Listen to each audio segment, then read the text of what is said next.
3 days ago, quite frankly, all throughout the offseason, all throughout even last year, I was even talking about free agents going into the year. I always mention Hollywood Brown because I've secretly been a huge Hollywood Brown, not secretly, I've been a huge Hollywood Brown fan for a long time. And I thought, I remember when 2019 draft, we were interested in Hollywood Brown. There was chances of us, talks of us even moving up to go get him. We didn't, but there was a huge interest there. Brett Veach, our scouting department, was all at his pro day, and they were huge fans of Hollywood Brown, and it makes sense. And here we are in 2024.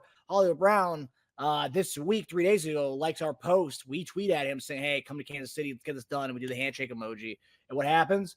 3 days later, he liked it. 3 days later, he's signing a deal. And I was at basketball. I was playing basketball tonight. I get a text from Teja. "Hey, dude, Hollywood Brown signed." I'm like, "Oh, shit." I was like, "We got to do live stream."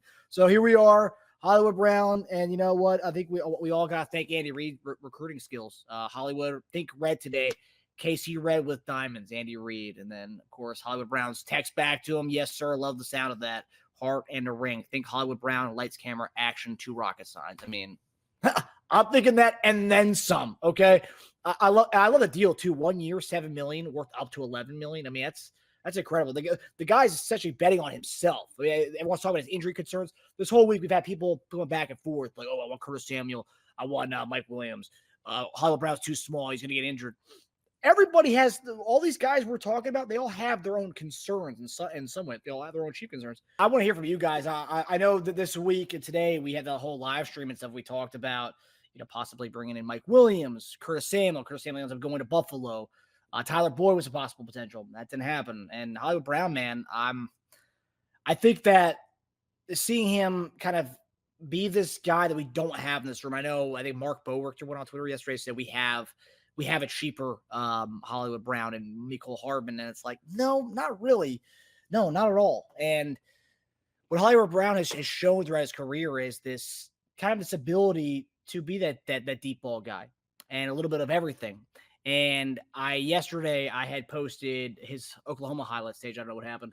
I posted his Oklahoma highlights and I got flack for it. So, that was 6 years ago. Well, you know what? No, because yes, it was 6 years ago, but I will say this. I posted that for one reason only. And seeing Andy Reid tweet or text Hollywood Brown and showing that he wants him that badly, that told me one thing. And this is one thing that I went on yesterday when I shared his Oklahoma highlights. There's stuff that Hollywood Brown can do. He's not just a deep ball guy. He showed in college in that Lincoln Riley offense and that West Coast or that air raid-esque offense. He showed that he could do it all. He showed he can be a quick screen guy. He showed he can, run rub routes. He showed he could do it all. Jet sweeps. He could do everything. And then on top of that, his elite ability to stretch the defenses. And I said Lincoln Riley was great, and he went to Baltimore. He had 1,000 yards in that very limited Greg Roman Ravens offense. And he comes out and he does 1,000 yards. Didn't really, they trade him to Arizona. He had half a season with Kyler Murray. And then on top of that, this past year, everyone's like, "Oh, well, look at his stats that he had this year." What do you expect him to do with Josh Dobbs and Clayton Thune? And then also he had Colt McCoy at the end of his first year in Arizona. So, very limited. So that was one of the better quarterbacks he had besides Kyler Murray. I know. And my thing is, you have Andy Reid who has taken air raid. Think about this. What he did with Mahomes, he took a lot of the air raid stuff and the elements they had in that offense and kind of combined it and had a hybrid with his West Coast offense. If he can do that with Patrick Mahomes and the quarterback, imagine what he can do stylistically, schematically with Hollywood Brown. And I'm just so excited about this. You have Rashee Rice, you have Travis Kelce, and then you have Hollywood Brown taking the defense over the top. And I honestly, this guy is going to be a guy I'm going to be circling on my fantasy board this year. I've always been a big Hollywood Brown fan, but now you got Mahomes throwing bombs. Guys, we can actually see Mahomes throw bombs again, not just once in a while to MVS. We're going to see the shot again every game with Hollywood Brown. I'm so elated. I'm so happy. Teja, sorry, I kind of had a little monologue there. I kind of went off and spouted off here. I'm so excited. What are your thoughts? I'm seeing everyone here is ecstatic about this. You're not as excited as Hollywood Brown is because he's live streaming, swag surfing, and just ear to ear smiles. It's so awesome. Maybe I'm not paying attention to it because I'm not a fan of these teams, but I just don't get when you guys sign with the Chiefs, man, they live stream their reactions because it matters. to know you're going to move the needle on like a team that everyone watches at the end of the year because they're going to be in the AFC Championship at worst or the championship game. It's got to be special for players, man. It's the kind of feeling that Drew Tranquil talked about when he said he experienced this year and how fun football was again because it mattered. It's not just a job. I mean, sure, it's just a job for a lot of these guys, but respect to Brown because it's obviously not just a job. And yes, it could benefit him too if he has a good year. He could be looking at a Calvin Ridley type contract next year. Sure, that's the upside for him pocket wise, right? But he didn't have to take a year with Kansas City to do that. He probably could have taken a couple more million to do it with another team, a not as good team who won't be as competitive and football won't be as fun. And you know, I know you're saying, you know, most people say, oh yeah, but he's getting the ball from Patrick Mahomes. But we got a lot of guys, right? So it's not like he's going to get like 130 Tyreek Hill targets. He's not. Like he's going to be competing with Rice, Kelsey, whoever we draft probably in the first 2 rounds. We'll get to that, I'm sure. So it's like you'll be in competition with receptions and targets. But he did it, and I respect it because he took a little less to play competitive football for probably like 20 weeks of the season. With the highest stakes, and he wants to be in those games. He wants to be catching balls from Mahomes, and I just love seeing that reaction from players. They're just so happy to be there. It's just so different than everywhere else. You know, like you're not calling your buddies to tell them you signed with Carolina. You know what I mean? Your buddies are texting you. They heard the news that you're signing with Carolina. You're calling your buddies to be like, "Yo, dude, I'm gonna play with Mahomes." You know what I mean? Like. That's like news breaking. And for a lot of these guys, they're already professionals making tons of money to play football. There's not a lot of needle moving things out there after a while, right? Playing with the Chiefs, being recruited by Andy Reid, playing with Mahomes, it's one of the few needle moving things you can do in the NFL now as like a free agent, other than just getting some crazy contract you didn't think would happen.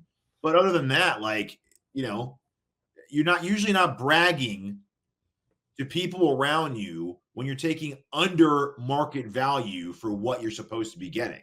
Like Hollywood Brown, compared to like all the comps, if you just go by the 7 million, if you go by the 11 million, which is, hey, I hope he makes 11 million because you know what? You know when those incentives are probably AFC Championship, Super Bowl, 1,000 yards, 7 touchdowns, like. I hope he gets every friggin' penny. Like the year Juju got all those incentive bonuses, awesome, dude. Get every incentive bonus you can. Like I'm never gonna root against a player making more if it means he plays better and is more effective. But like it's so cool just to see a guy get less than what he's worth and him being ecstatic about it, right? It's not that he didn't have a choice. He chose to do it for the right reasons, for winning competition. And for his future, because I mean, if he has a great year, it benefits us. It'll benefit him. And you know what? I know everyone assumes it'll just be a 1-year deal if he tears it up and it will be priced out of it. I don't agree with that because Drew tore it up this year. Drew was an integral part of our defense. And he signed a multi-year deal with a number he was comfortable with, under market value, to be able to keep having the fun he had this year. Because you know, as long as Reid, Veach, and Mahomes are at the helm, it'll just keep being fun.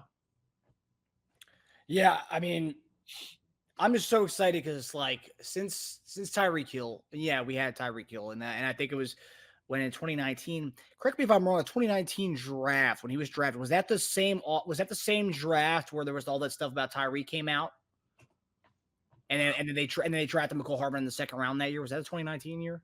I'm pretty sure. I know we met with him that year. I'm pretty sure. Yeah, we did. Yeah. I mean, yeah, I'm so elated because we finally have a guy. Like, yes, Rashee Rice was great this year, amazing, but I mean, it was a rookie, and we kind of took a chance on him. We struck out with Sky Moore, and it really panned out. So like, it was a chance that we took, and then we bring in, and then we signed MVS when Tyreek was gone. We signed Juju. Juju worked out. That was a 1-year fill-in. And my thing is, I think, and obviously he went and went to New England, got the bag, and got his money. But he's also an older guy too. When that happened, like 20, was he around 28? Because I mean, Hollywood's 26 right now. So this is a young guy. So like this Yeah. 1 year's over. I mean, it's not necessarily to say, oh yeah, he's going to be gone the following season. And quite frankly, I think what Drew Tranquil, what he did this year, kind of maybe opened up the eyes. And obviously, linebacker money versus receiver 100%. money, it's a little different. But I think it may open up the eyes to a lot of these guys. Like, look, like I'm happy here as long as I'm like getting paid good money. I'm probably going to stay. So we'll see. Obviously, what we got to see what happens this year. But man, and let me ask you this. So this is one of the things everyone was talking about when we got a receiver, which everyone knew was going to happen, a veteran receiver. I know some people were saying, oh, we're going to draft rookies. We're not going veteran receiver. No, I knew we were going to go veteran receiver. I think most people who know it follows the team well knew we were going to do this. So we get Hollywood Brown. And I know we're still going to draft a rookie receiver in the top 2 rounds because we lost Hardman. We lost MVS. I don't know what's going to happen with Tony, the Sky Moore. I mean, these guys weren't in game playing time in the Super Bowl this past year. So what's going to happen with that? Do we bring in it depends how many receivers we bring in. Watt's still around, probably. Watt's still around. So then we bring in a rookie receiver, and a lot of people think JD said we're still going to draft a receiver, whether it's round 1, round 2. With Hollywood Brown coming in, it's a 1-year deal as of right now. Does that change what you think we're going to do as far as what receiver we're going to get? Because I mean, how many there's not many guys like this in this draft. A lot of bigger type of receivers. It's a really big receiver heavy draft. Xavier Worthy's the only other guy that can say, oh, that's the Hollywood Brown guy. I don't think we're going to get Xavier Worthy anymore with Hollywood Brown here. Depends what we really think. We talked about this earlier too on Bleacher Report. It really depends on. I don't think a 1-year deal is going to change future plans. If they really like Worthy, they'll go after him. I think still. I'm personally not the biggest fan of his because I even said it earlier. One of the main reasons I wanted Brown is because I wanted a proven deep threat. I wanted a guy I know who can catch deep balls on a consistent basis, not a guy I'm hoping can. I know Brown's not top of the top elite, but he's really good at stretching the field. And I want really good. I don't want a chance. So I'd rather not take a chance on that and hope it hits. I'd rather go for other receivers that I feel like their skill sets or will be easily transferred over and this year. So I don't think it'll stop us. I mean, maybe not. Like I said earlier too, I hope we could just plug enough holes to the point where we can go BPA. If they feel like the best receiver out there is the guy they want, then I mean, I take it. I'd like. I think a great mix with these guys would be. I'd still go Keon Coleman and I still go Lab McConkey. I'm still down for either one of those guys. Would you be shocked if we still sign another receiver? Not really. You said we have nobody, right? I mean, we're interested in Josh Reynolds, and I don't think he's going to break the bank at all. So that could be a 1-year, $3 million kind of guy. And I love to have Josh Reynolds in that receiver room. Yeah, I mean, we have a lot. We do have other needs. We still have other holes in the roster, not huge ones. Well, it looks like we took care of the defensive tackle hole today with right before this signing, bringing back all of our guys, running it back with our DT room. But also 1-year deal. We have so many guys pretty much on 1-year deals. If you think about it, if you go to our O-line, you got the right tackle who's got to get out of his contract after next season. Our left guard's making a crazy amount of money. I guess not compared to some of the other guard contracts that just came out recently, though. We don't have a left tackle. Center, free agent after next season. Right guard, free agent after next season. Really the only guys we got locked up beyond next season on the one or D-line and O-line are Jones and Karlaftis and FAU. Everyone else is pretty much could be gone in the next 2. Now, we might not be on our roster in 2 years. That's crazy. So we can go a number of positions in the early parts of the draft. That's why it's so surprising to see them not pull the trigger on a Sneed trade because the winds in the air are saying that he might stick around for another year. That's pretty crazy to me since all the holes we have. But yeah, I mean, we can do anything. I'm not surprised by anything we do in the draft, and depending on whose guys' numbers, would you be shocked if Mike Williams still came? Depends if the money's right. I was reading something earlier that apparently the Chargers are going to try to bring him back. He wants to come back to San Diego or LA. So, well, they got rid of the Keenan Allen money, so they do have money. They have money now, so they could bring him back in an entirely different deal. and maybe he signs a 1-year prove-it deal over there because he's going to get a lot of targets in that offense now. So yeah. it's coming. It's coming his way. So yeah, that's true. They could always do that. He's comfortable there. More realistically, though, I think we're probably, if we do go another receiver, we're probably got Josh Reynolds type of guy, DJ Chark kind of guy, like that mold of guy. Just a solid professional wide receiver, like that kind of guy. I mean, Hollywood Brown. I mean, but it's not like I was never expecting to get Brown and other name because I was expecting Brown to come out with a 3-year, like $45 to $48 million contract. That didn't happen.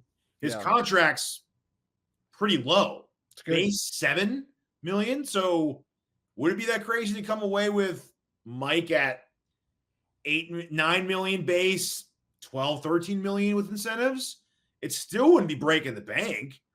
I mean, those two guys still cost less than Calvin Ridley cost per year. That's crazy. Yeah, it depends. I mean, it's really going to come down to what we do as far as the I don't know how we fill in the other needs and stuff that we have.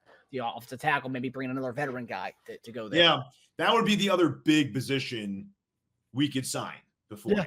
That's pretty much it. At this point, it's another receiver and tackle, and his base is $7 million. Before this, we had 24 million, 25 million, I think. Okay. Well, no, we didn't count Wharton or Naughty. So that's another like 3 million off. Yeah. We had like 21, 22 million minus 7. We still have like 14, 15 right now. So that's not, I mean, you could still do some damage with that. And I love everyone's dogging let's go back to Hollywood Brown. I love everyone's dogging him this whole week. Like when we first put out there that Hollywood Brown, like, and he liked to tweet, and then we're like, oh shit, like Hollywood Brown liked to tweet to get the deal done. Everyone's like dogging him, saying, oh, he's always hurt. Looking at his worst year was 12 games played. So 2019, 14 games played, 2020, 16 games played, 2021, 16 games played, 2022, 12 games played. 2023, 14 games played. Like this guy, I mean, he's a small guy, but he doesn't miss a lot of time. So it's like this weird false narrative. Yeah, I have him in fantasy. The guy plays questionable a lot. He's got a questionable tag a lot, but like, I mean, who doesn't anymore? Everyone's got a Q tag up until game day. And then I'm seeing a stat here. And again, love everybody in the chat. I'm seeing we have about 100 people in the watching the video right now. Loving the chat comments. Keep it coming. Seth Owen brings up another one here, which is a nugget I saw earlier. But he's one of the best deep threats in the league. Let's say that. Obviously, that's an obvious thing. But like, there's more to his game than that. Like I've said, you can put him in jet sweeps. You can do quick screens. You can do so much with him, and that's something that I hope Andy exploits his Lincoln Riley Oklahoma days, and we freaking bring that out because you had a boring Greg Roman Ravens offense, and then whatever the heck Arizona was even running this past year, and then whatever when he had Colt McCoy throwing the ball the last year of Cliff Kingsbury. I mean, there was a very limited offense for him. So, like, let's be clear. He had limited situations. He never had Andy Reid. He never had Mahomes. He never had Travis Kelce on his squad. So that's going to open up a lot of valves for him. But this is an interesting one. And this is something that a lot of people aren't talking about as much. And a lot of people who are anti picking up Hollywood Brown didn't want to bring this one up. But 3% drop rate last year. And he's got great hands. Seth Owen, 3.6% over his career. And he's a special deep ball threat. So, like, this guy doesn't drop balls. And what was our problem? Big explosive plays and dropping passes. This guy checks off 2 boxes that we hadn't had before. So, I mean, like, I'm so excited, man. I think I might have to get a Hollywood Brown jersey. I'm going to do it. I'm going to do it. Look, all the receivers that actually made it to free agency had question marks. Ridley was the best receiver in free agency, and he had 9 games of 40 yards or less. 9. Hollywood Brown had less than that. I think Hollywood Brown had 6. So guys had questions. They all have question marks because people don't let elite top-of-the-line receivers go. They don't let them even test the market. So I don't understand, like, they all have question marks. I mean, that's dumb at this point to even say that. Luckily for us, we have so many other guys that do a lot of other things. So we don't need Brown to be something that he might never be, which is like I'll do it all kind of receiver. Really, that $7 million is going toward MVS routes. And he's getting paid like $6 million less than MVS. I know. Think about that. Even with incentives, he won't even reach what MVS was averaging. What did he get, 13 last year? Or he saved 13. I think he had 11 last year. Yeah, we ended up saving 12.5 million. He This saved 12.5 million. Yeah. But at best, is if he has a great year, he'll make what MVS made. So think of it that way. Like, just forget about like what you could have. Think about what it replaced. We are a Super Bowl team already. We retained the D line. Probably going to lose Dana. We lost Gay. We haven't replaced those, but we had Tranquil step up, and he didn't even play full snaps anyway. So really, he's just taking a bigger role. Yeah. So that's not really a loss. Yeah, it is amazing. We upgraded from MVS while paying less to the guy. I think that's hilarious. Yeah. So what have we done so far from our team last year? This year we've upgraded so far. The only thing we are a question mark in is left tackle. That's it. Yeah, we still like go back to receiver things. I missed. So it's MVS is gone, Hardman's gone, and Richie James are gone. That's three guys who are gone. So we've only filled in one of those spots. We have two pretty much vacancies, I would say, at the receiver spot. But we're also bringing in Nico Remigio will be there. Justin Ross will be able to kind of fill in. And then the Tony and Sky Moores. But we're talking about roles being replaced. We replaced MVS with so far. Yes, MVS with Hollywood Brown. I think he'll be more. I think it'll be more important than MVS as far as what he can do offensively. Hi, everybody. Thanks for watching. Subscribe here to get the latest from the show. Also, be sure to check out the best clips from Chief Concerns. And if you prefer to listen to the show, subscribe and follow us on Apple Podcasts, Spotify, and anywhere else you get your podcasts.